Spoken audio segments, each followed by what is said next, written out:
Pronto. Então, boa noite, sejam todos e todas muito bem-vindos neste nosso encontro de almas para estudarmos um pouco mais a doutrina espírita, agora nesse curso maravilhoso que é o treinamento de oratória espírita. Hoje nós temos a nossa quarta aula e quem vai facilitar o estudo para nós é a nossa irmã Janice Sampaio. Mas antes da gente apresentar a nossa irmã Janice. Vamos pedir à nossa irmã Yara para fazer a leitura de preparo de ambiente, para entrarmos em harmonização. Na sequência, nossa irmã Aline fará a prece inicial e, na sequência, eu apresento a nossa irmã Janice.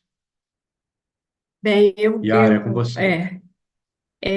do livro Um Mês com Padre Pio. Achei muito interessante essa reflexão. Não permita que a tristeza entre em seu coração nem por um instante.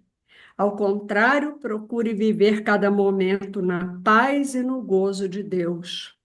Entregue a Deus na oração seus temores e preocupações, para que Ele possa liberar seu imenso poder espiritual em todos os segmentos da sua vida. Jamais gaste energias desnecessárias. Não perca um só instante de vida consumindo-se em pensamentos e sentimentos que não o ajude a planificar-se. Se você se puser nas mãos de Deus e Ele lhe entregar cada situação conflituosa, tudo acontecerá para o seu bem, pois pode ter a certeza de que está em muito boas mãos. Na sabedoria, no amor e no poder de Deus está a resposta perfeita para cada problema. Por isso, à luz de Deus, empenhe-se e busque o caminho até encontrá-lo.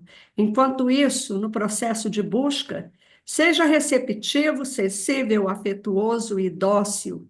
Permita ao Espírito Santo que guie cada ação que você tenha de realizar e disponha-se a receber suas bênçãos.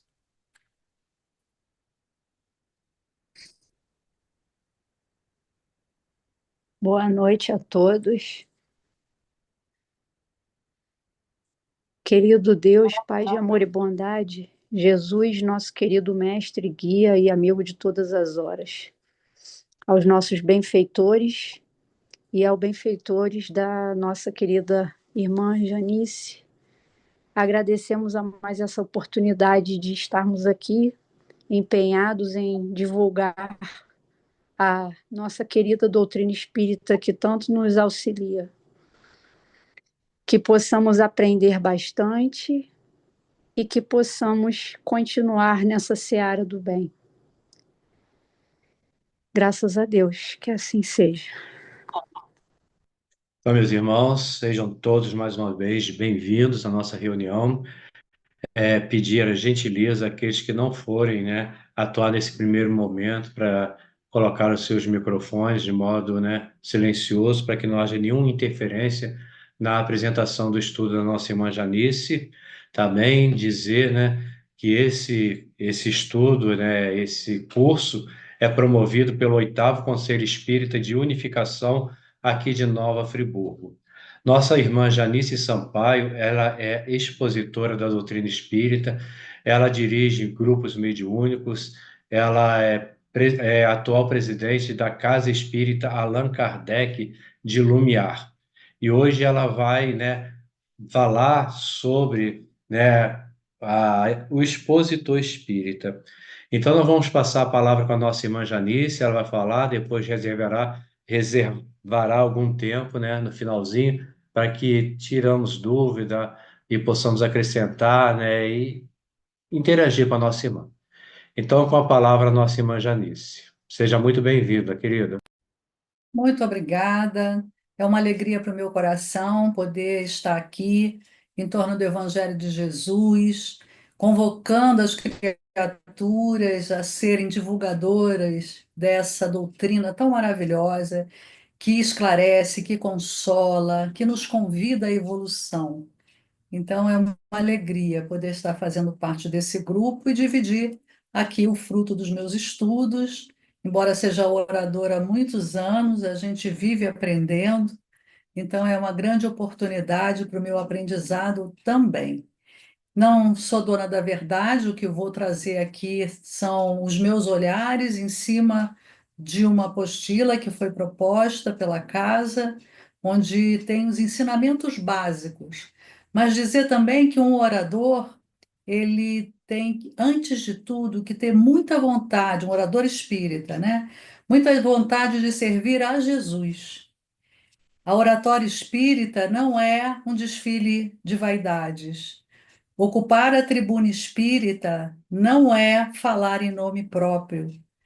Então, isso a gente tem que ter em mente, porque a gente tem que entender a responsabilidade de subir num púlpito para falar da doutrina espírita. É uma grande responsabilidade, mas que todos nós podemos abraçá-la quando temos boa vontade e principalmente um compromisso com o Cristo, que vai determinar que nós estudemos cada vez mais para nos tornarmos melhores instrumentos. E, a meu ver, nós, quando estamos num púlpito espírita, não somos mais especiais que o microfone. Porque se o microfone falhar, ele é substituído. Se nós falharmos também, porque não é sobre nós, é sobre a doutrina. Então, eu acho que isso é bem importante da gente compreender, né? Para que a gente não cometa erros, que vão repercutir na nossa existência, como fazer do púlpito uma exposição de vaidade. Mas vamos ao que interessa, eu vou compartilhar minha tela aqui. Deixa eu ver como é que eu faço isso.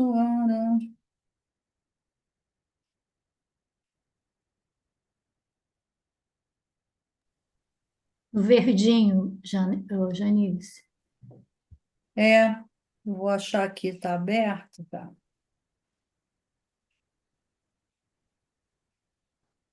Tem duas opções aqui, Share Sound e Optimize for Video Sharing.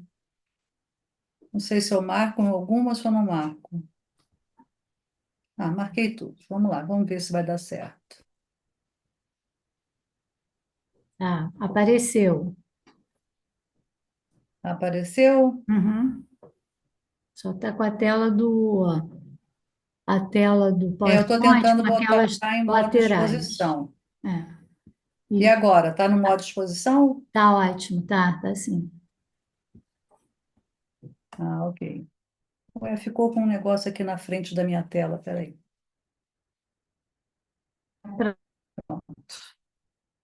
Eu não vejo ninguém, tá? Tá, Eu só vejo a minha exposição, mas está tudo bem. tá. Então, vamos lá.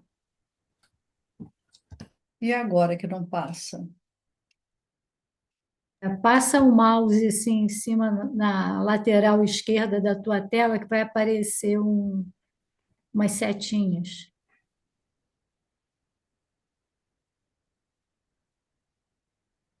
Aí você, Aqui embaixo. aí você, Maravilha. isso. Aí depois acho que já vai funcionar direto no teu teclado.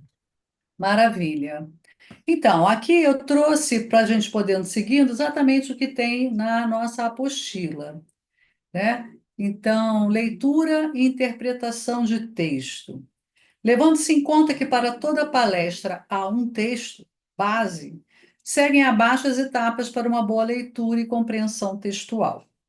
Leia com bastante atenção para ter uma ideia geral do que se trata. Acho que isso é bem óbvio, né? Se a gente escolhe um texto, um assunto para falar, a gente tem que dominar pelo menos aquele trecho.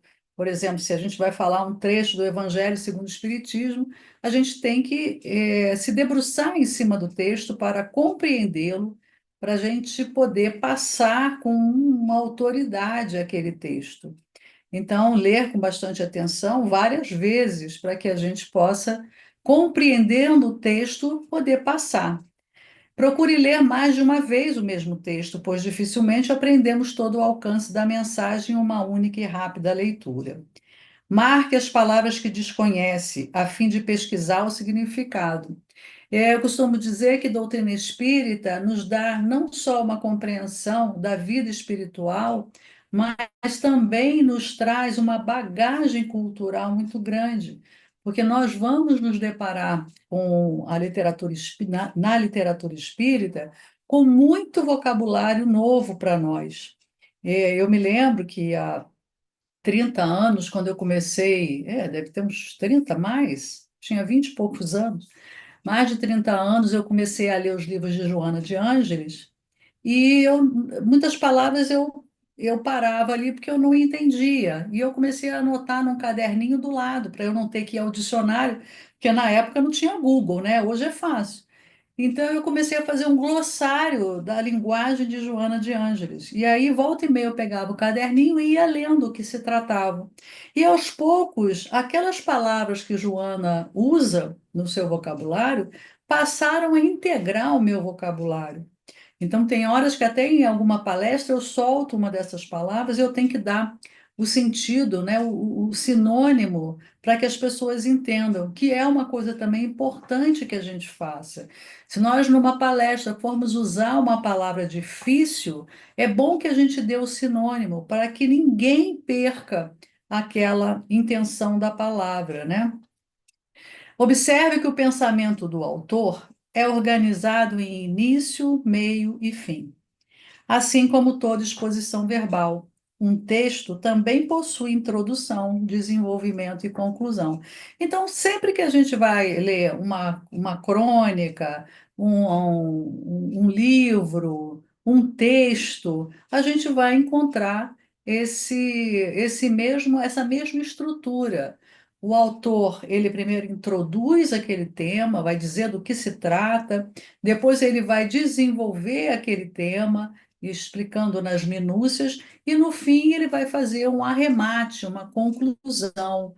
E aí você consegue entregar, quando você consegue fazer uma palestra nessa estrutura, você consegue que aqueles que estão ali assistindo possam entender todo o conteúdo de uma forma mais didática.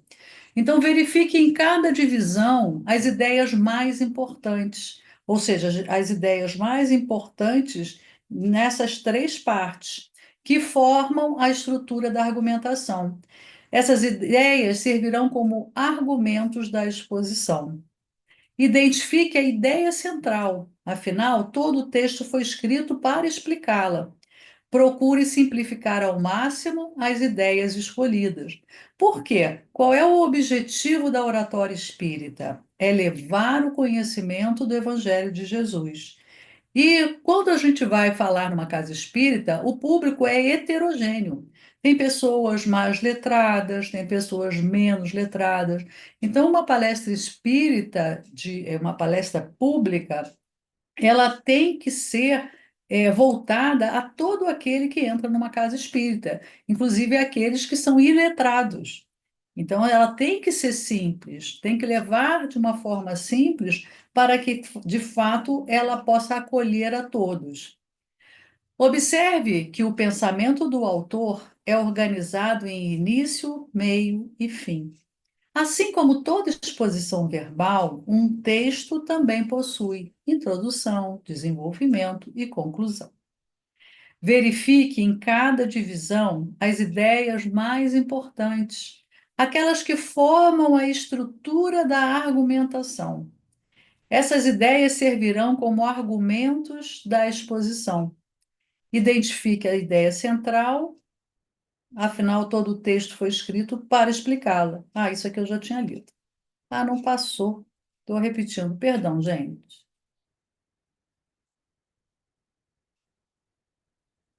Ué, cadê o negocinho de baixo?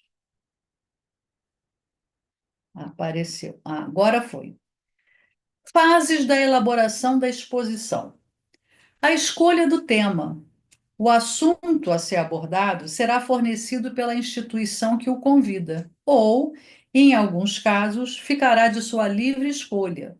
De uma forma ou de outra, torna-se importante seguir os seguintes passos.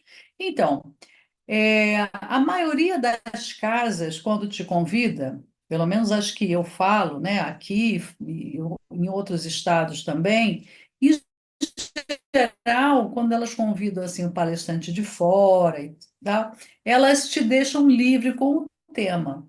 Ou às vezes elas fazem uma sugestão de tema. Às vezes, quando me sugerem um tema, mas eu estou trabalhando num outro tema e que eu acho que é importante, eu rebato e falo: olha, eu estou trabalhando nesse tema aqui. Será que eu posso fazer ao invés de fazer esse? E aí deixo a cargo da casa decidir. Em geral, a minha sugestão é acolhida. É bom quando a gente recebe um tema para fazer, porque nos obriga a fazer um tema diferente. Às vezes, quando a casa deixa livre, a gente tende a fazer algo que a gente já tem pronto, que também não é ruim. Mas as duas formas são bem acolhidas por nós e nos levam às reflexões, ao estudo, e é muito bom. Então, é só para a gente saber que às vezes vão nos sugerir o tema e às vezes vão pedir que nós façamos um tema da nossa escolha. Pesquisa. Então, a gente escolhe o tema, ou nos é dado o tema, e nós vamos pesquisar. Vamos escolher a bibliografia. E aí nós temos que ter muito cuidado com as fontes, buscando em obras de real cunho espírita. Elas são sempre o suporte para que a mensagem seja transmitida de maneira lúcida e pura. Então, dentro do Espiritismo, nós não temos uma lista negra, esse autor não pode, esse livro não pode, a gente não tem isso. Mas existe muita polêmica de pseudos sábios, espíritos pseudos sábios, que ditam conteúdos que, quando você vai ver, em alguma parte ele não é de cunho espírita, embora possa ser psicografado, porque nem toda psicografia vem de um espírito espírita. Para ser um espírito espírita, tem que estar de acordo com as bases da nossa codificação.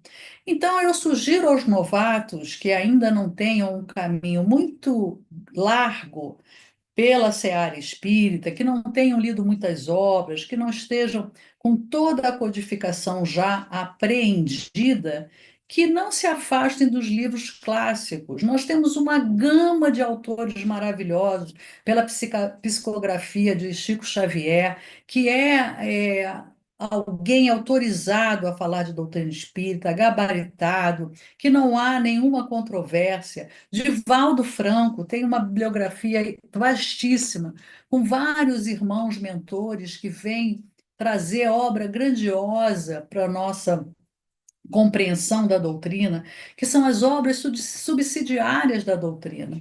Então, se você não tem uma estrada larga e que não consiga fazer o discernimento ideal, procure não se afastar dessas obras já clássicas da nossa doutrina espírita. Aí nós vamos fazer uma seleção das informações. Então, após a pesquisa, nós vamos selecionar o que será utilizado na palestra de acordo com o tema e com o público-alvo. Muito importante saber do público.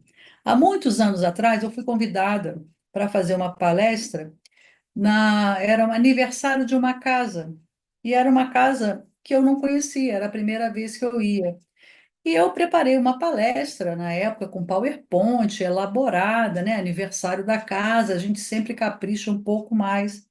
E foi no Colonial 61. E tem muitos anos isso, nossa, deve ter uns 20 e poucos anos. Quando eu cheguei lá, eu tinha levado até o data show, tinha levado tela, né? Porque naquela época a maioria das casas não tinha, e eu tinha levado.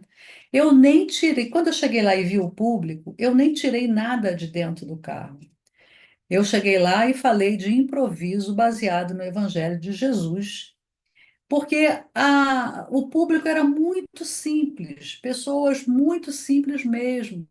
E aí não cabia aquele assunto, aquela forma que eu iria levar do conteúdo da doutrina. Ali pedia uma exposição simples para um povo simples. E foi maravilhoso. Eu falei do Evangelho, porque falar de Evangelho, quando a gente toca no Evangelho, a gente adentra o coração humano. de qualquer pessoa, e foi maravilhoso. Então, não cometam esse erro que eu cometi, né? Acabou dando tudo certo. Pergunte, se você nunca foi à casa, pergunte como é que é o público, né? O que que você vai encontrar lá, para que você saiba como você vai conduzir o seu estudo. 3, organização das ideias. Estabelecer onde se encaixará melhor cada conteúdo, se na introdução, no desenvolvimento ou conclusão. Lembrando sempre que o principal é fazer-se entendido pelos ouvintes e persuadi-los das verdades enunciadas. Onde? No Evangelho de Jesus. Então, você pode buscar informação em todo canto. Minhas palestras, eu bebo muito na psicologia, que é a minha área, né, de trabalho profissional, e é um tema que também me apaixona, e bebo muito da filosofia. Mas o que que eu faço? Eu trago nas palestras a base Kardec. O tema central sempre Jesus, o seu evangelho. E aí vou trazendo outras reflexões para quê? Para coadunar, ou seja, para corroborar, para juntar, para reforçar aquela ideia que eu estou levando do evangelho e baseado na doutrina espírita. Então é sempre muito importante a gente ter isso em mente. Porque eu vejo até alguns novatos que querem trazer estudos elaborados, até dentro da sua área de conhecimento, querem mostrar conhecimento e se afastam um pouco de Kardec. Então, saber que Tribuna Espírita é Evangelho de Jesus, baseado em Allan Kardec. É casa espírita, não é uma tribuna qualquer. Então, isso é muito importante da gente entender para que a gente possa ir devagarzinho, abordando outras ciências, mas tudo que a gente vai buscar fora da doutrina é para corroborar naquela mensagem kardeciana que a gente está levando. 4, procure previamente adequar o conteúdo preparado ao tempo disponível para a apresentação. Isso evitará que o tempo acabe e não se tenha transmitido todo o conteúdo elaborado, ou, o que é mais grave, levarmos poucas informações e o conteúdo se esgotar antes do tempo previsto. Em ambos os casos, não há o que temer, uma vez que a mensagem foi transmitida, mas podemos evitar. Tudo colaborará a uma melhor eficiência. Então, aqui tem vários itens que eu quero abordar. O primeiro deles, nós precisamos ter disciplina. É, eu conheço e convivo com um orador que sempre que eu convido ele para fazer a palestra na Casa Espírita Allan Kardec de Lumiar, ele já sabe que o tempo lá são 45 minutos, porque são 50 minutos a partir da abertura da reunião. Mas tem 5 minutos de página e prece, então ele tem entre 43 e 45 minutos. Ele já faz palestra há anos na nossa casa. Quando eu o convido, ele já sabe. E se ele aceita a regra. Só que todas as vezes, ele, quando chega na casa, ele fala: Hoje você vai me dar 1 hora, né? E eu falo: Não, não vou lhe dar 1 hora. Aí ele: Poxa, mas você é cruel. Eu falei: Não, eu sou disciplinada. Eu tenho um compromisso com o mundo espiritual, além de compromisso com as pessoas que vêm e frequentam a casa. As pessoas têm compromissos, as pessoas vão pegar ônibus, as pessoas têm pessoas que vêm buscar quando acaba a reunião. Nós temos já um horário previamente configurado e nós temos que obedecer por respeito às pessoas encarnadas e também aos mentores espirituais, porque toda a reunião ela acontece no plano físico, mas também no plano espiritual.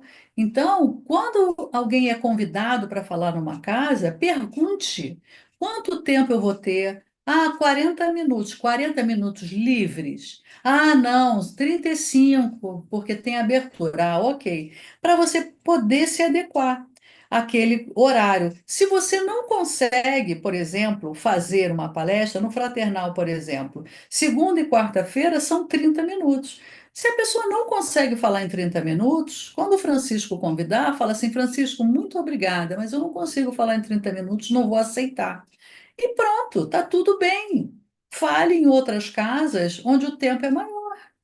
Mas não aceite e depois ache que você pode extrapolar o tempo, porque é uma falta de respeito com a casa, com aquele que o convidou, com as pessoas que estão ali sentadas, que têm seus compromissos, seu ônibus ou seus acordos para alguém buscar, com a espiritualidade. Então, nós precisamos nos adequar ao tempo que nos dão. E se não somos capazes de fazer um estudo dentro daquele tempo, vamos declinar do convite porque é mais bonito. Aí, conforme aqui está falando, né? Se a gente não se adequa, a gente pode passar. E se isso acontecer, Janice? Eu preparei, mas aqui eu me distraí, porque isso acontece, né? Comigo várias vezes. Tanto que hoje em dia eu nem passo mais o PowerPoint, porque às vezes eu preparo 15 slides e não falo três que eu fico ali, desenvolvo aquele tema, às vezes a intuição manda para um outro lado e eu não concluo. Por quê? Porque eu vou parar no tempo que me dão. Então, não importa. Agora, temos que tomar um cuidado se eu vou conseguir dar o recado, fazer esse desenvolver, introdução, desenvolvimento e conclusão. Então, se você está olhando para o relógio e está vendo que o seu tempo está acabando, o que que você tem que fazer?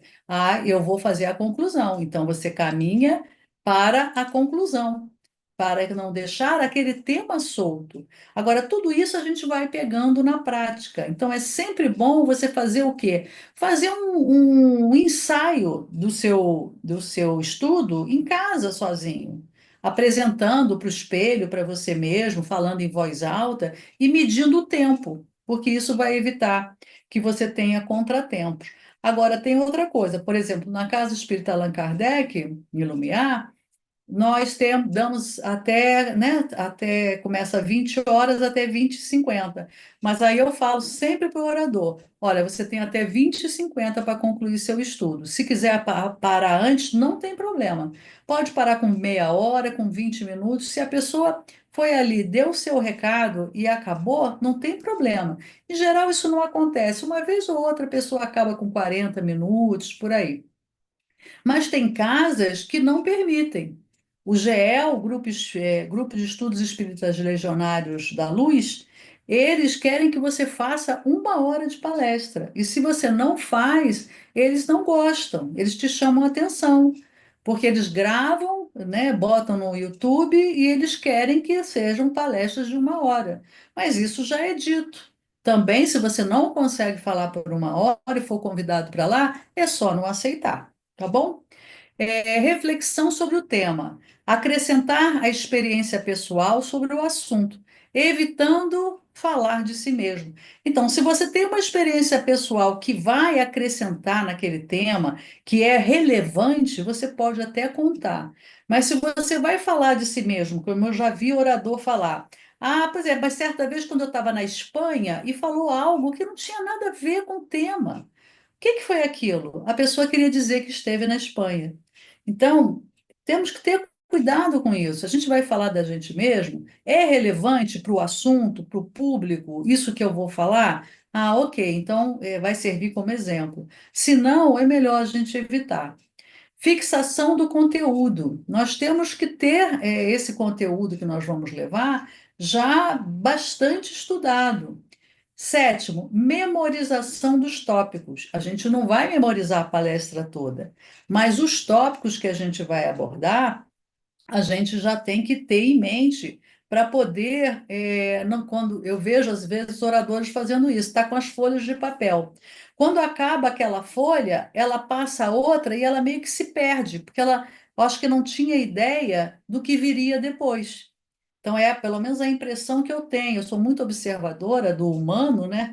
Trabalho com relações humanas, então eu fico vendo isso. Então, por quê? Isso é falta de estudar o seu próprio tema. Você está falando de uma coisa, mas você já sabe o que vem depois, para você fazer o encadeamento e não deixar coisas soltas. Você fala de uma coisa e depois fica. Aí fica procurando porque você mesmo não sabe o que você vai falar. você precisa estar ali lendo. Então, isso fica deselegante. Não é que não possa, né? Que orador espírita não é orador profissional. Nós temos boa vontade, nós somos muito mais aqueles que transmitem a mensagem do Cristo do que propriamente oradores, né? De uma forma profissional. Então, podemos fazer isso? Claro que sim. Nós estamos dando o recado direitinho, isso vai ser dissolvido no tema. Mas se a gente pudesse aprimorar, entregar com mais elegância, né, fica mais bonito. Então, memorizar os tópicos, não decorar a palestra, mas procurar memorizar a sequência dos itens e da argumentação, para não depender de muitas leituras na hora de expor. Outra coisa é isso, né? Tem gente que dá uma palestra inteira lendo. Isso não é palestrar, isso é ler. Palestrar é você estar ali o tópico. Se você estudar bem aquele assunto, você pode botar só os tópicos para você lembrar. Se você estudou, quando você ler aquele tópico, principalmente quando vai botar no data show, né, botar muito conteúdo de leitura é ruim. Mas se você botar o tópico e uma figura, fica bonito. Isso ajuda aquela pessoa a fixar aquele conteúdo. Então, você vai ler ali e imediatamente você vai lembrar das argumentações que você precisa ter em cima daquilo. E vai ficar mais dinâmico, né?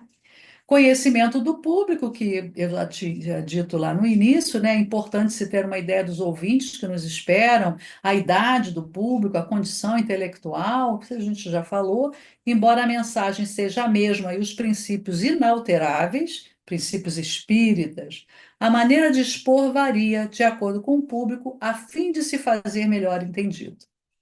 Aqui ele não passa, deixa eu passar aqui. 2.2 Estrutura do conteúdo a ser apresentado. Toda e qualquer exposição pública, a nível de oratória, deve obedecer a 3 passos estruturais, nessa ordem: introdução, desenvolvimento e conclusão. Segue abaixo a definição e a forma de cada um. Introdução. Muito importante para despertar interesse, evitando que o expositor decole sozinho, para criar um clima favorável entre o expositor e o auditório, para evidenciar a linha de raciocínio a ser seguida. Então, na introdução, em geral, você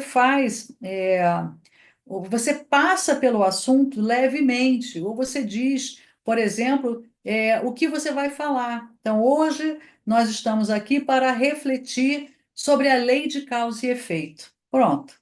E aí, isso é uma introdução, né?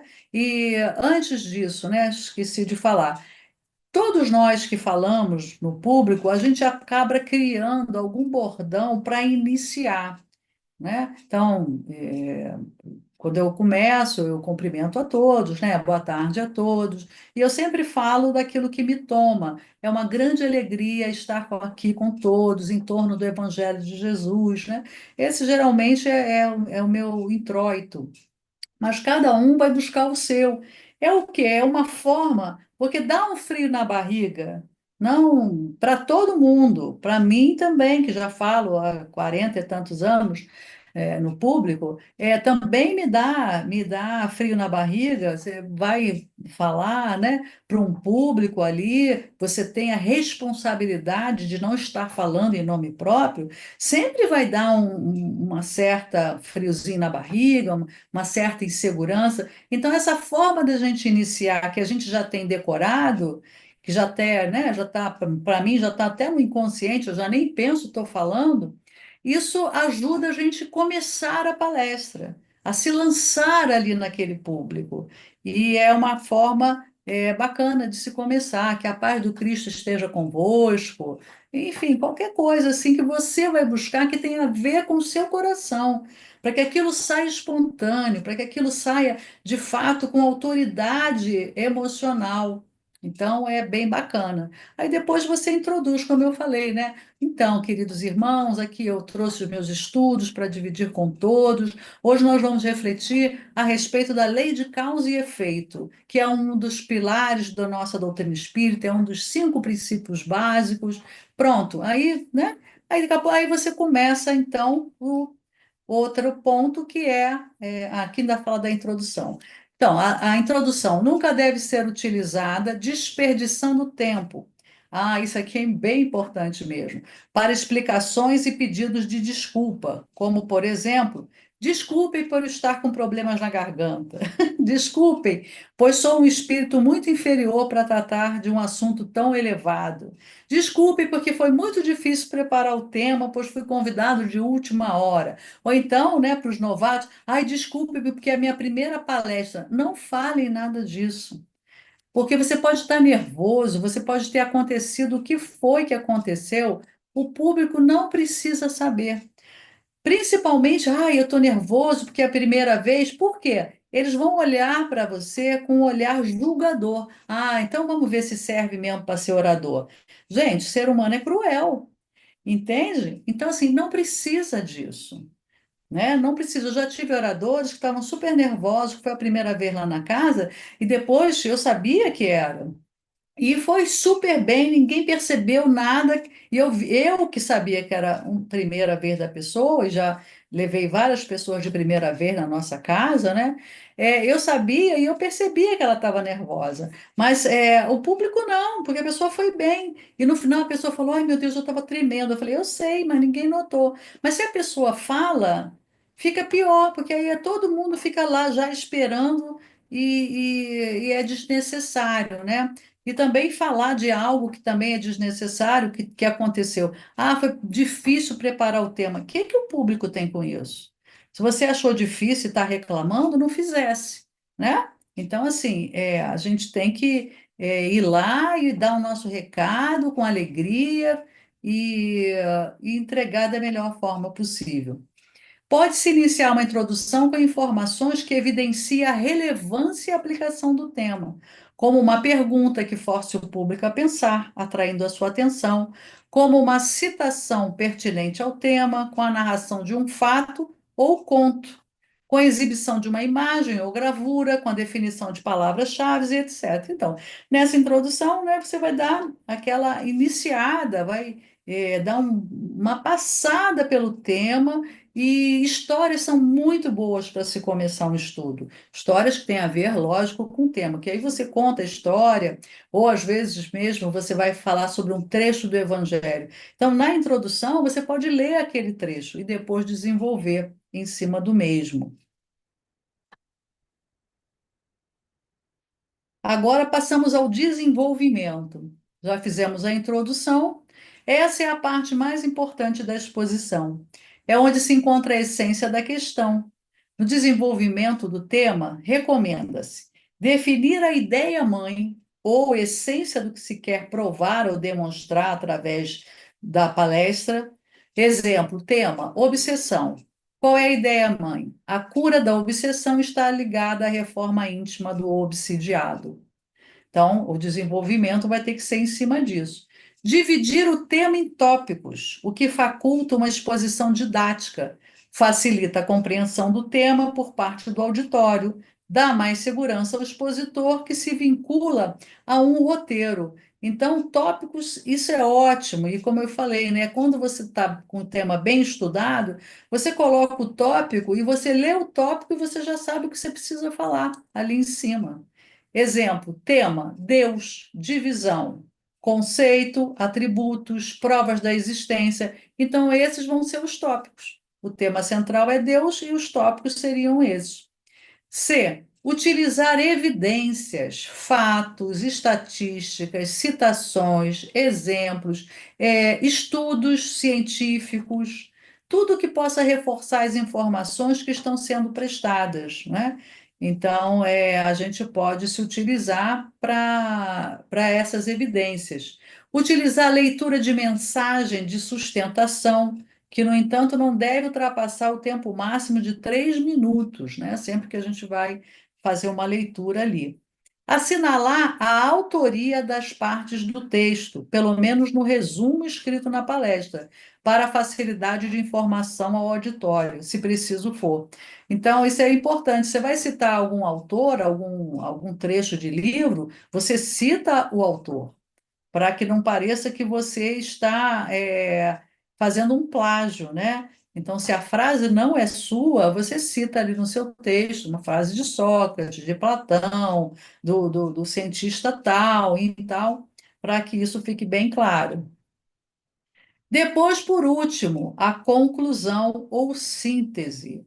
É a última parte da palestra, porém não menos importante e constituída de duas partes. Eu digo que, inclusive, é a mais importante. Por quê? Porque a última parte é o que a pessoa, às vezes, vai levar com ela, porque foi a última coisa que ela ouviu. Então, é bem importante a conclusão. E nós vamos ter as duas partes, a recapitulação dos pontos principais e o fecho, o epílogo, né? O final. Evitar o erro muito comum de ficar repetindo frases ou apoiar-se em bengalas como acho que era mais ou menos isso que eu havia preparado. Pronto, se você fala isso, você desqualificou toda a sua palestra, todo o seu estudo. Ah, nada mais do que isso, era só isso que eu tinha para dizer. Não, você tem muito mais coisas para dizer, mas o tempo só te permitiu que você dissesse aquilo. Nessa ocasião, você só tem aquilo para dizer, mas você vai ter muito mais coisas para dizer em outros momentos. Então, esse tipo de chavões a gente não deve usar. A gente deve, sim, fazer a conclusão, né? É, fazer com que aquela ideia principal seja levada por aquele que está ouvindo. Então, a gente pode lançar mão de alternativas para a conclusão, como uso de expressões fraternas no tipo para fechar a sua palestra, né? Já deu todo o recado. Aí você pode dizer muita paz para todos, ou cada um vai dizer alguma coisa, citação pertinente ao tema, inclusive a mesma da introdução, reflexão, tipo, que cada um de nós hoje, ao deitar, indague a si mesmo se, né, se isso que aqui foi dito fez sentido, se há algo que a gente possa fazer de melhor em nossas vidas, uma coisa assim. Ou então responder a uma pergunta feita na introdução, ou concluir com uma poesia também. Porque essa pergunta feita na introdução, isso é uma forma de exposição. Você abre a sua palestra com uma pergunta, não responde, você faz todo o desenvolvimento do tema e no final as pessoas mesmo já vão concluir a resposta e você pode então dizer aquela resposta fazendo o fechamento da sua palestra. Observação: as histórias são excelentes meios de fixar a mensagem do público e podem ser utilizadas em qualquer fase da exposição, tanto na introdução, como no desenvolvimento e até na conclusão. Você pode fechar a sua palestra com uma história que fixe aquele conhecimento que foi desenvolvido ali. Pode ser uma história real ou fictícia. O ideal é que seja real. Mas fictícia também tem o mesmo efeito. Mas o mais importante é que essa história esteja integrada à proposta, trazendo um cunho moral de exemplo cristão. Repare nos evangelhos o fato de Jesus falar por parábolas, e as mesmas nada mais são que histórias trazendo ensinos superiores. Assim, o mestre Nazareno fortalecia e fixava em seus ouvintes as imagens e enunciados de que era o divino portador. E assim o fazia porque vendo, nada veem, e ouvindo, nada entendem, nem compreendem, conforme ele próprio o afirmou. Então, a fixação de um conteúdo por histórias é maravilhoso. Antigamente, eu lembro na minha infância, a gente tinha um livrinho que contava histórias, e o livrinho era um livrinho de boas maneiras. E era muito interessante, porque todos os personagens eram bichos. E eu lembro bem de uma mãe jacaré com seu filhinho jacaré num ônibus e ela estava sentada do lado do. Olha como é que eu lembro até hoje, eu devia ter uns 6, 7 anos de idade. E quando entrava era uma senhora que era uma loba no ônibus e não tinha mais lugar, a mãe jacaré pedia para o seu filho levantar para dar lugar para aquele adulto que ali tinha entrado, mostrando que isso era uma boa maneira. Então, era uma história que, olha só, até hoje, né, anos e anos se passaram e eu não esqueci. Por quê? Porque as histórias têm esse condão. A história ela vai mexer no nosso cérebro numa parte lúdica. E a fixação da memória com o lúdico, ela é muito mais eficaz. Então, quando a gente traz, como Jesus trazia, um ensino moral através de uma parábola, de uma história, isso fixa melhor. Então, é uma forma bem bacana da gente passar mensagens, é contando histórias que é muito interessante. Foi dessa forma que o Evangelho de Jesus não se perdeu, porque os evangelistas, eles escreveram os evangelhos anos depois daquilo ter acontecido. Por que que eles conseguiram reproduzir e escrever e recapitular os ensinamentos de Jesus? Porque todos eles foram dados por parábolas ou por acontecimentos onde aqueles discípulos estavam. Então, eles foram testemunhas, e aí eles viram, observaram, e assim eles gravaram aquele acontecimento. Ou se não, as histórias que o mestre contava. Então, isso a gente não consegue esquecer. As histórias que nós ouvimos quando éramos crianças, antigamente as histórias todas elas giravam com esse cunho, né, moral de ensinamento, a gente traz até hoje na memória, a maioria de nós, por conta dessa facilidade da fixação da memória. 2.3 exemplo de um roteiro a ser seguido. Então, por exemplo, no Evangelho segundo o Espiritismo, capítulo 5, item 3, Justiça das Aflições. Como é que a gente poderia trazer esse tema? Então, a gente poderia abrir fazendo a leitura do texto. E aí, qual seria o objetivo de demonstrar, o objetivo, né, de falar da justiça das aflições? Demonstrar que os sofrimentos que não foram provocados nesta vida têm como causa os erros do passado e que a justiça de Deus se revela através da oportunidade reeducativa, abrindo espaço à felicidade futura. Nisso consiste a justiça das aflições. Então, demonstrar esse objetivo, demonstrar tudo isso aqui é o objetivo desse estudo. Então, é isso que nós vamos ter que passar para aqueles que vão nos ouvir. Qual é a ideia central? As vicissitudes da vida, os problemas, né, derivam de uma causa. E pois que Deus é justo, justa há de ser essa causa. Então, é isso que nós precisamos passar para o público, que se eles estão tendo consequências ruins, se eles estão tendo problemas em sua vida, isso é a colheita de uma semeadura de erros, oriundo da sua própria ignorância. Então, mostrando com isso a justiça de Deus, a lei de causa e efeito que vai atuar em nossas vidas. Então, aí aqui a gente tem muita coisa para desenvolver. E quais seriam os argumentos, né? A introdução. Somente na vida futura podem efetivar-se as compensações que Jesus promete aos aflitos da terra. Então, aí podemos lembrar, né, na vida de Jesus, quando ele dizia: Meu reino não é deste mundo, prometendo um céu de delícias, né, de felicidade, mas que ele só vai ser possível se nós chegarmos a esse estado crístico de perfeição. Então, quanto assunto tem aqui para ser desenvolvido? Isso também é uma outra coisa, meus irmãos, que a gente precisa ver. Às vezes a gente começa a estudar um tema e tem tanto assunto para falar, tem tanto, a gente acha tanta literatura, tanto material, e a gente fica encantado, e a gente traz tanta coisa, e aí a gente vai montar um estudo. Só que, às vezes, o menos é mais. Às vezes, a gente quer trazer muita informação e acaba confundindo aquele que vai ouvir.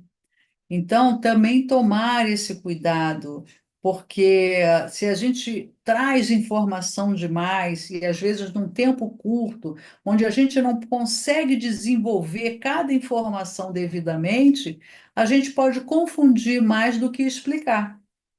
Então, é importante que a gente comece a fazer o nosso trabalho simples, devagar, de uma forma plausível, para que todos possam compreender, pegar assuntos bem simples, que não precisem de muita intelectualidade para compreender, para que a gente possa se habituar a essa oratória, para que a gente possa ir enxugando alguma coisa que não esteja muito devida, né? Então, que a gente possa ir devagar, não querer, de início, fazer grandes demonstrações de conhecimento.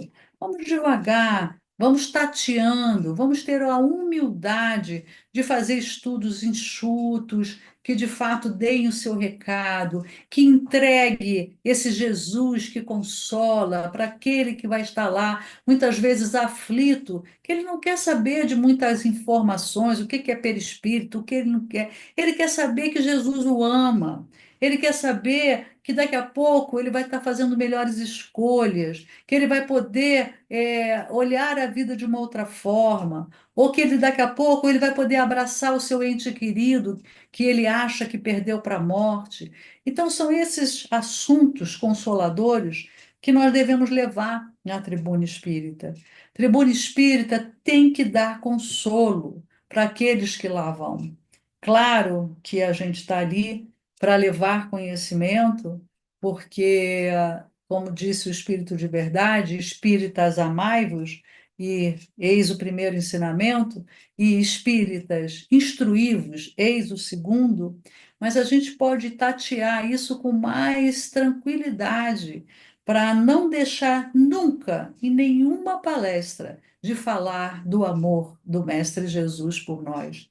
Nunca deixar de falar que somos especiais para Deus, que Deus nos ama, estejamos nós pecando ou não, estejamos nós errando ou não.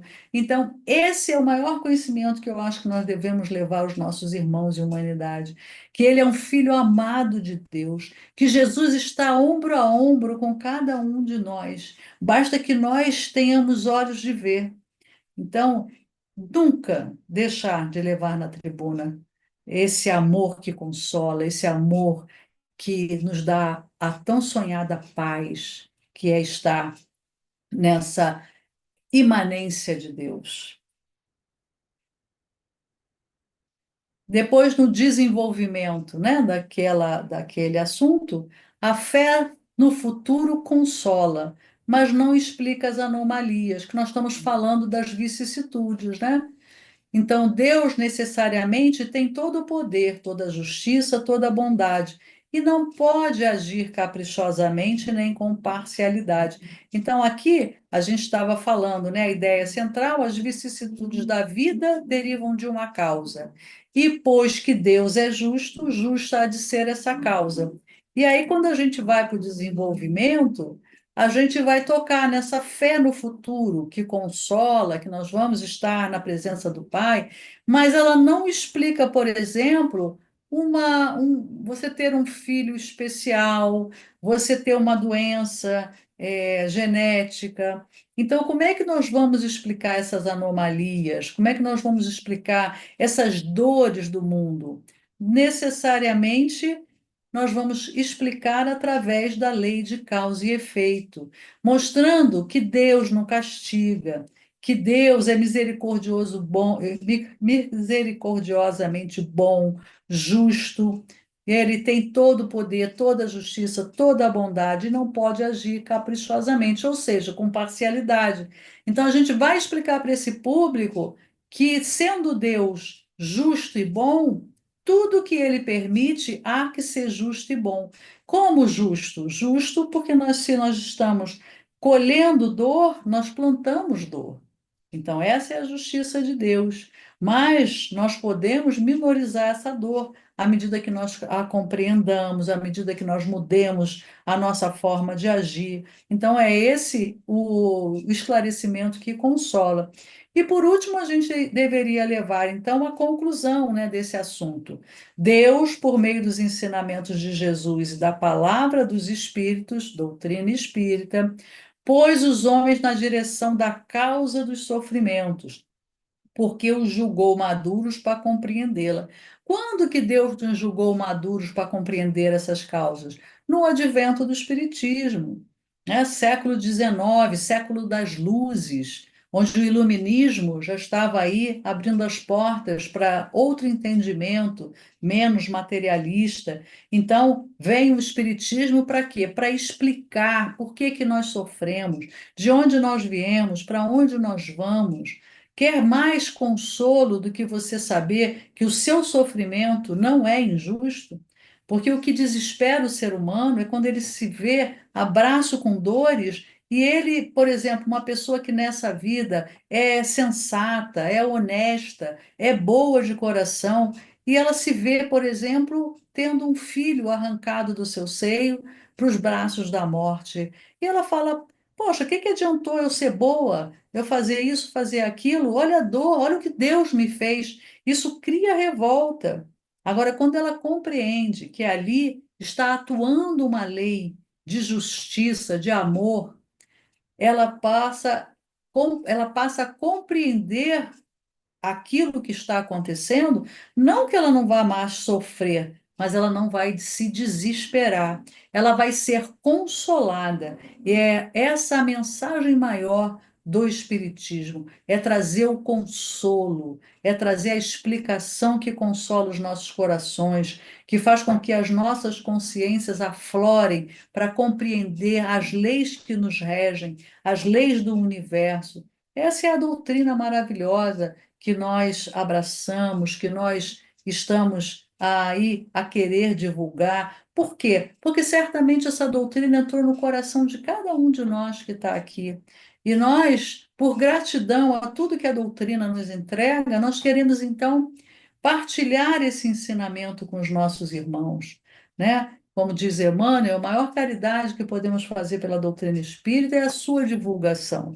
E por isso estamos aqui nos capacitando, e eu parabenizo a todos que têm essa vontade, que continuem com essa vontade firme para levarem o Evangelho de Jesus a todos os lugares que seja possível. Porque um orador espírita não é orador só quando ele está na doutrina, na tribuna. Ele, porque ele está capacitado, porque ele vive estudando, ele é capaz de falar da doutrina espírita no dia a dia, 24 horas por dia, se for necessário, num enterro, quando vai visitar alguém que perdeu um parente e aquela pessoa está desesperada, o orador espírita, ele tem condição de consolar, dizendo das coisas que ele sabe, dizendo que aquele seu amado não morreu, ele apenas passou por uma outra jornada, por uma outra etapa. Então, a gente tem essa condição de consolar. Quando você tiver com um amigo em desespero, pensando em suicídio, você pode falar que a vida continua, do que ele pode encontrar se fizer isso, tirando a própria vida. Então, o orador espírita é aquele que vai estar refletindo o Evangelho de Jesus aonde ele for. Na fila do banco, graças a Deus, hoje a gente não tem mais, né? Graças a Deus tem os aplicativos. Mas aguardando na sala do médico, né? Não em qualquer lugar, até num evento de família, alguém está no desespero, alguém tem uma dúvida, a gente pode estar ali amparando, levando essa consolação, levando esse esclarecimento. Então, queridos, agora eu vou aqui passar uma bibliografia. São bibliografias que algumas eu já tenho há bastante tempo, que me foram muito úteis, muitas vezes. Esse aqui, não sei se todos estão vendo aí, é o Guia ao Expositor Espírita. Eu já tive uma edição bem antiga, acho que eu tive a primeira edição, e depois eu doei para a Casa Espírita. e depois comprei essa que já tem muito tempo também, então já deve estar um pouco desatualizada, eu nem sei se ele ainda tem para vender. Mas ele é muito interessante, e eu, quando às vezes peço para algum orador fazer algum tema na casa espírita, lá na Allan Kardec, às vezes eu tiro daqui o tema para pedir para eles fazerem. Então, ele é muito interessante. Eu tirei uma foto aqui também de uma página, que ele tem vários temas, e aqui esse, por exemplo, aí tem o Evangelho e suas predições. Aí ele vai esmiuçando aqui, ó, objetivos, aí ele vai dizer os objetivos, esclarecer as predições à luz da doutrina espírita, mostrar as predições como sendo decorrência normal da revolução espiritual, porque tem que passar a humanidade. Está pequenininho.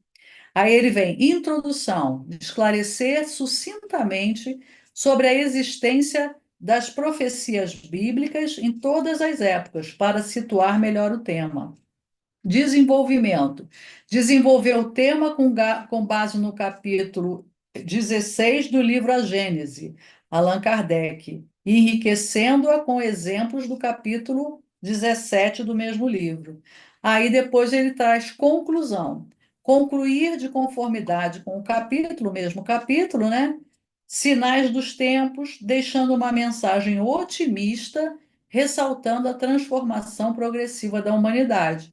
E embaixo ele vem aqui, ó, fonte de consulta. Nesse caso, a Gênese. Nesse caso, só tem uma, né? Eu nem reparei se não tinha colocado outro tema. Mas geralmente ele dá 4, 5 fontes de consulta para que a gente possa buscar em vários livros aquele tema. Então, esse livro é bem interessante. Ele uma edição da Federação Espírita do Estado de São Paulo.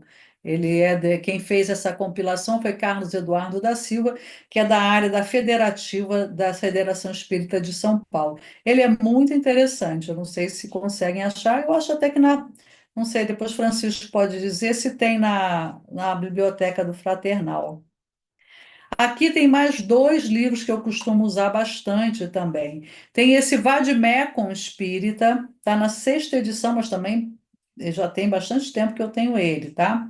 Ele é uma pesquisa feita por Luiz Pessoa Guimarães. Então, esse pesquisador catalogou 2.541 assuntos. Gente, é assunto para raios. Em 640 obras espíritas. Então, por assunto, ele vai citar a obra que aquele assunto você pode achar. E ele organizou em ordem alfabética de assuntos e obras, com a indicação de autores, editores, edição e número de página. Então, ele é bem meticuloso, né? Então, é muito bacana. Você quer falar sobre qualquer assunto? Ah, eu quero falar sobre obsessão. Aí você vai ali, obsessão, ele vai te dizer em várias obras da codificação onde está aquele assunto para você pesquisar. É muito bom. Aqui é um prontuário da obra de Allan Kardec. É da mesma forma. Você pode pesquisar nas obras de Kardec por assunto. Então, você quer falar de obsessão, por exemplo. Aí ele vai te dizer lá em qual obra kardeciana você vai encontrar aquele assunto. Também muito bom, muito útil, muito interessante. Também, como eu disse, né, já é bem antigo, não sei se existe ainda essa obra. Aqui eu trouxe mais esses 2. Aqui, Elucidações Psicológicas à Luz do Espiritismo, ele de Divaldo Franco pelo Espírito Joana de Ângeles, mas ele é uma compilação de toda a obra psicológica de Joana de Ângeles. Então, acho que são 16 livros. Aqui ele traz toda a obra, acho que são menos 13. Agora eu não sei, gente, ou 13 ou 16, não lembro. Mas ela foi também organizada pelo Geraldo Campetti. Ele pegou por assunto, e aí ali ele traz um trechinho do assunto e traz o livro de Joana onde está aquele assunto. Então é muito bacana, eu uso bastante nas minhas palestras. E por último, aqui, eu trouxe o índice da Revista Espírita, né, que vai de todos os anos, de 1858 a 1869. Porque aqui eu trago uma observação, né, embora eu use bastante também, com menos frequência, e aí eu dizia para os neófitos, para aqueles que estão começando agora na oratória, para terem muito cuidado ao usarem a revista espírita. Por quê? O que foi a revista espírita? O que é? A revista espírita era um laboratório de Allan Kardec. Allan Kardec, quando ele tinha um tema polêmico ou um assunto que não estava ainda muito bem elaborado, por exemplo, uma comunicação de um espírito só que ele recebeu sobre um assunto, e ele tinha dúvidas se aquilo era verdade, se aquilo não era, ele lançava na revista espírita. E aí o que acontecia? Os assinantes do mundo todo que recebiam a revista espírita davam um retorno para Kardec, ou rebatiam, ou confirmavam, ou diziam, não, mas aqui nos Estados Unidos, um espírito também, através do médium tal, também falou isso. Aí ele, recolhia aquela informação. E outros, ele tinha, não, isso é um absurdo, isso não. Então, o que era aquilo? Ele fazia esse laboratório na Revista Espírita para debater sobre os assuntos polêmicos. E ali, aquele assunto que desenrolava e que era confirmado por várias fontes e que escreviam para ele, né, que naquela época era através de cartas, que ele recebia aquelas informações similares de várias partes do mundo, por vários espíritos e por vários médios, iam parar onde? Na codificação espírita. Então, vários temas que estão na revista espírita também estão na codificação. Esses, ok a gente falar, porque foram confirmados.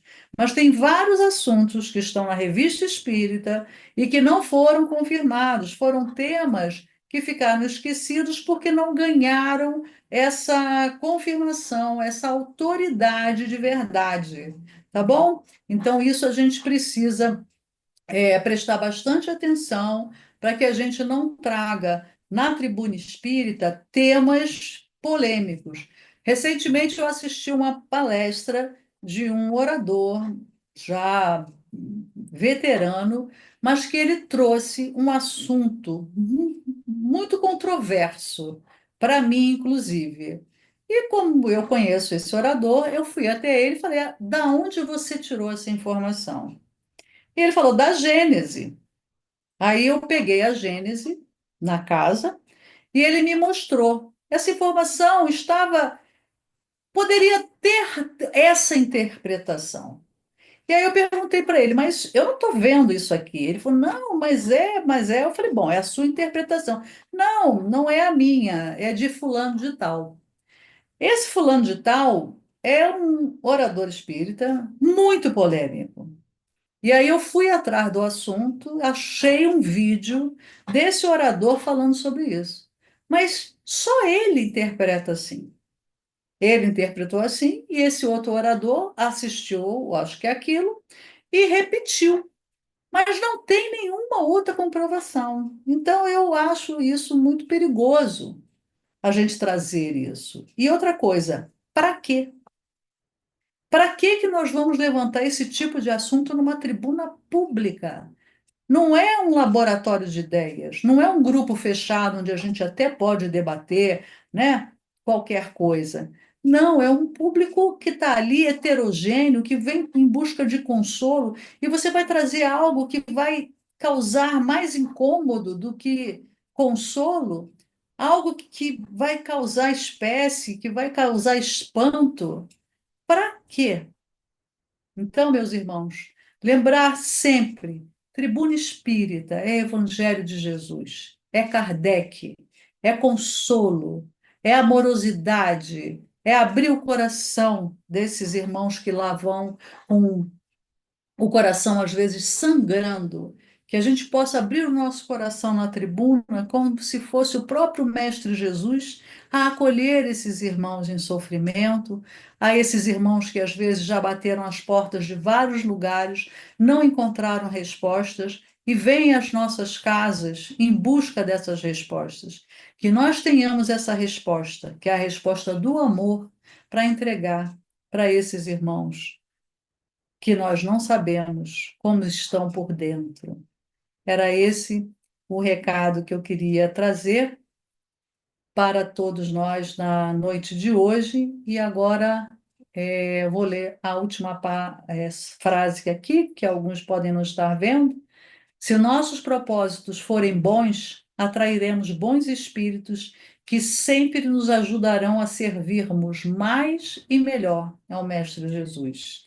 Que esses sejam os propósitos de cada um de nós aqui.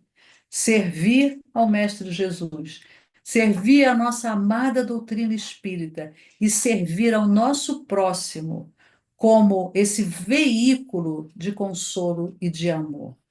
Muito obrigada a todos. Me coloco agora à disposição para perguntas, comentários e devolvo a palavra, então, para a nossa irmã Jane.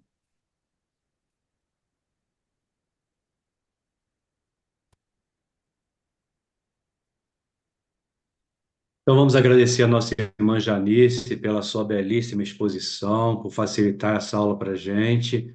Agora, nossa irmã está aí. Quer alguma dúvida, alguém quer acrescentar alguma coisa? Com certeza, a nossa irmã vai responder com muito boa vontade.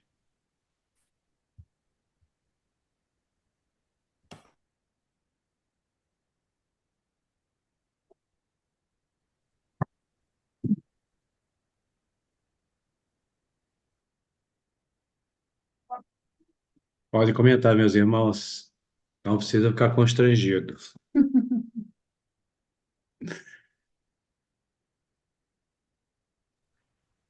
Boa noite. Eu não estou conseguindo aqui abrir, levantar a mãozinha, deixa eu falar. Sim, Ótima exposição, acho que foi bem objetivo, né? Eu queria salientar desculpa, dois pontos. Eu ouvi dizer que o ideal você preparar uma exposição é deixar sempre um intervalo de 10 minutos. Ou seja, se a palestra for de 40, o tempo destinado for 40 minutos, que a gente procure fazer no nosso treinamento, observar 10 minutos sobrando. Então, eu devo preparar 30 minutos.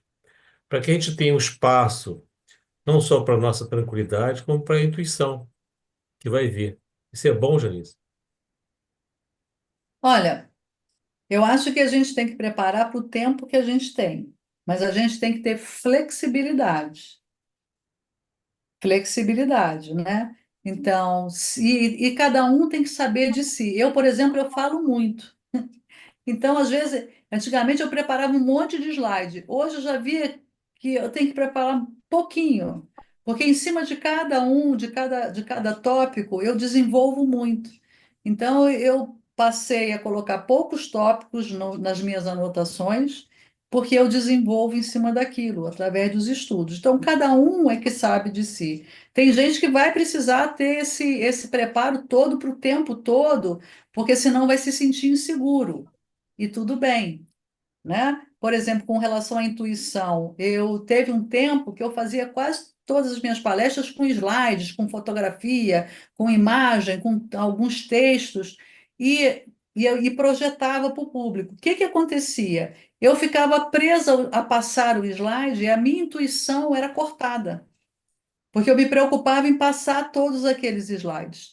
E aí, uma vez eu cheguei numa casa espírita, até eu acho que foi em Cantagalo, e naquele dia eu não ia fazer com slide. Aí a dirigente falou assim: Você vai projetar? Eu falei: Não, hoje eu não vou projetar. Ela, ai, que bom. Aí eu estranhei, né? Aí eu falei, ela falou assim, aí eu falei: Ué, mas por quê? Ela falou: A sua palestra sem slide é muito melhor. E eu achei interessante aquele feedback. E aí eu fui pensar sobre isso e eu vi que era isso. Quando eu fazia com slide, eu ficava muito presa a passar aquele conteúdo preparado e que estava sendo projetado. E que se está sendo projetado, você tem que seguir a risca, né? Então eu passei a fazer menos, mas eu acho que isso é de cada um. Então, por exemplo, se a pessoa fala muito e acha que vai extrapolar o que escreveu ali, o que preparou, ela pode sim fazer como você disse. Mas aí eu acho que cada um vai achar o seu jeito.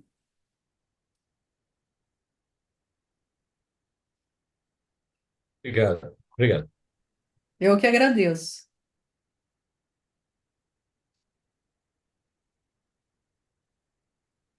Mais alguma dúvida, gente? Vamos aproveitar, vamos sugar a Janice aí, tá? Ou dúvida ou colocação, né? Que é sempre bem É, bom. com Eu vou certeza. fazer uma colocação. Janice sempre impecável, Ah, né? Muito bom, muito bom. obrigada, querida. Acrescentou muito, Janice, muito. Obrigada, querida, pelo seu carinho. Impecável foi você lá no Allan Kardec, adorei. Ela fez uma palestra no Allan Kardec, foi maravilhoso, todo mundo amou. Pois é, e Ah, Yara foi obrigada. cursista do último curso que nós fizemos de oratória É, espírita, né? Ela eu submeteu ao sim. curso, ao treinamento e já está ocupando a tribuna espírita. E é interessante que eu estou refazendo e, nossa, como acrescenta. É muito Sempre? bom refazer, né? Muito bom, É. recomendo sempre. E eu estava até comentando com o Fernando, nesse nosso estudo, já nesse Jane e Benigna também, né? Eu vou falar o nome de todo mundo do grupo mediúnico, né? Desse exercício que nós vamos fazer nesse mês de maio. Tem um item lá muito interessante, né? Que às vezes a gente lê sobre o médium feito e esse médium feito acha que não deve mais, não precisa mais estudar, já está liberado de tudo isso. E a recomendação de Nossa, Kardec, né? Que não, a gente tem que continuar estudando, tem que se atualizar cada vez mais, né? Porque a cultura é dinâmica, né? Você vê, sim, né? Das coisas de Allan Kardec para hoje, quanto avanço que nós já tivemos, né? Enquanto a gente está iniciando na tribuna espírita, a gente fica com muito receio. Será que a gente vai agradar? Será que a gente não vai agradar? Será que vai dar tempo? Será que vai acabar, né? Mas com a continuidade, a gente vai criando um mecanismo, né? Eu, por exemplo, né, enquanto eu vou preparar uma palestra, eu preparo mais não sei quantas folhas para falar metade da metade das folhas, né? Como o Janice falou, lá no Fraternal são 30 minutos de palestra, né? Mas se eu for na Allan Kardec, já é um tempo maior. Então, aquela palestra eu já posso apresentar no Allan Kardec também. sim, Se eu for no João Batista, que é 1 hora, já posso falar aquela palestra, porque ela já tem subsídio ali para isso, né? Então, com o tempo, a gente vai se adequando a isso, né? Achei muito interessante também, Janice, essa sua colocação, né? De quando a gente estiver na tribuna, a gente contar casos interessantes, né? Mas não exemplo da nossa própria vida, né? Não ficar se exaltando na tribuna espírita, né? Mas dizer coisas, né, que a gente pode contribuir para o crescimento da nossa doutrina, né? Muito bom, Janice. Um comentário que eu acho muito interessante essa abordagem da preparação da palestra, né? Porque há uma tendência natural das pessoas quererem muitas vezes copiar aquilo que vem do outro. E você buscar a tua forma de fazer é super interessante. E se eu estou começando, eu tenho que me preocupar com a simplicidade do conteúdo que eu vou apresentar, que seja relevante, como você bem falou, para as pessoas que estão ali assistindo poderem absorver na vida delas. Então, não adianta muitos conceitos, muitos conteúdos científicos, quando, na sim, verdade, eu mesmo, na hora em que eu vou apresentar aquele conteúdo, eu posso deixar aquela informação muito obscura para quem está assistindo a palestra naquele momento. E ela vai para casa preocupada: será que eu vou conseguir acompanhar? Às vezes um assistente, né? Alguém que foi à casa espírita pela primeira vez. Então, a gente tem que realmente se preocupar com essa simplicidade que a Janice falou. Buscar o teu time, buscar o conhecimento que você realmente domina, né? A questão do tempo, o Kleber estava falando sobre deixar um tempo maior ou não. E há uma preocupação, é bom que a gente tenha um bom conteúdo, mas que a gente possa saber também os momentos de corte, né? Para que na hora da apresentação eu saiba onde eu posso cortar e não perder a Isso. continuidade daquilo que eu estava falando. Porque essa coisa dos papéis, como o Janice comentou, às vezes a pessoa se perde no papel e o papel sai da ordem que ele estava Da e eu não ordem. sei aonde agora eu vou continuar. Então, acho que essa questão no início, a gente se pegar com o Evangelho é muito interessante.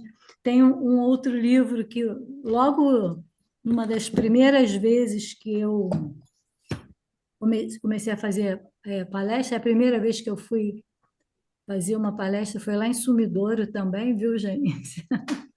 E depois fui lá no Colonial 61. Mas foi um livro até que uma das integrantes da nossa casa, que é a Cristina Kramer, que me indicou na época, que era o roteiro sistematizado do estudo do Evangelho segundo o Espiritismo, que também é um livro da editora Boa Nova. Depois eu posso até fotografar, que eu tenho ele aqui em casa, eu posso fotografar e botar no grupo, porque ele traz os capítulos do Evangelho com perguntas e sugestões de como nós podemos, né, desenvolver aquele tema. E é uma boa base para quem quer fazer. Sim, maravilhoso. É muito bom. Mas agradecemos aí, tá, Janice? A tua A Aline é expert em vasculhar aí as redes sociais. Eu acho que esse livro que ela colocou, que a Janice colocou, que é muito bom, né? Guia para o Expositor Espírita, porque ele tem diversos temas, são mais de quase uns 200 temas. Ele dá o título, né? Qual o objetivo, qual a introdução, desenvolvimento, conclusão, fonte de pesquisa. Eu acho que tem em PDF. Aí, Aline, se você Legal. acho que se você descobrir, Aline, põe lá no grupo pra gente. É Maravilha. muito Vamos importante. pesquisar isso aí. Obrigado. Eu acho que na última vez que a gente fez, alguém colocou ele lá no grupo, né? Ô, Jane, Outra. eu estou me lembrando também que a Janice falou da importância da gente dominar o assunto, ter estudado, saber mesmo, e ter ali anotado os tópicos e Seu pai, desenvolver, não. porque Eu já falei com porque você está com isso, dominando esse assunto. Eu já vi lá numa das palestras lá na nossa casa, um palestrante está programado, chegou para fazer a palestra com tudo em dia e esqueceu todos os papéis em casa. Então, ele levou um papelzinho lá para frente, ele falou, a palestra foi maravilhosa, e depois, junto da gente, ele mesmo falou: gente, eu estava sem o meu estudo. Mas como eu sabia e tinha estudado bastante o que eu ia falar, não foi Isso. preciso. Acho que eu passei no teste dos meus amigos espirituais. Foi muito interessante. Legal. Porque a gente tem que ter o Outra roteiro, né? Porque a memória da gente falha. Você falha. lá Sim, em cima da tribuna, de repente, você, vou me desligar dos roteiros. E te dá um branco, o roteiro, você olha o roteiro, não sim, tem não é nada. fundamental, até Não, para não, você não se perder. não. É fundamental. É uma questão também, Janice levantou sobre o vocabulário. Eu penso assim, os nossos públicos, porque existe o público do Fraternal, o público da Allan Kardec, de São João Batista e tantos outros, né? São muito heterogêneos, né? Há pessoas de muitos níveis culturais ali. Então, eu acredito assim, tem que ser um vocabulário que você sabe que vai se adequar a todos. Não pode. Eu já ouvi palestras assim, palavras tão rebuscadas que eu falei, gente, será que todo mundo está entendendo isso, sabe? Né? Então, eu tenho uma preocupação muito grande com isso, sabe? A questão do vocabulário. Tem que ser assim, você Com pode ter certeza. pessoas simples, humildes, pessoas já de, né, um nível cultural bem elevado.